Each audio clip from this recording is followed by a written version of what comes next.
can. Çiləkeş anam, qarib anam. Gəl oxalayım səni. Haram masaj eləyim. Dinə. Əllərə qurban, biraz aşağı. Aşağı. Aşağı. Aşağı. Aşağı. Aşağı. Aşağı. Hə, aşağı. Mama bazarda qiymət öldürmürsən, ne biraz aşağı nədir? Canım ağrıyır da, ona göre deyirəm. Мамочка, пожалуйста, встань. Ой. Так, значит, я тебе сейчас кулунж синдрома сделаю. Ты немножко вот так сделай. Да, вот так, вот так. Руки вот так сделай, да. Немножко. Еще. Eşidirsən məni? Nə? Nərgiz. Ay can.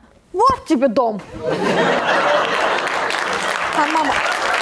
О, все, отлично, да? У вас все? Canımsan. А? Anam, dayan. Bir dənə gedim ləyəni gətirim. Dur. Ayağını ver bura. Nətər? Otur. Yox, dur. Qoy ayağını ora. Ayağını uyuyacam. Allah, eləmə, başıma dönərəm, lazım deyil. Lazım deyil. Мамочка, дай сюда ногу, я тебе сейчас массаж сделаю. Ay, часы. Почувствуй. Сейчас. Ay, bağırırsın. Çıxartma da. Anam deyə hara şpaqa daşdırır. Kənar elimdə ölüm, mamamdır məni. Oy, Allah sən saxla.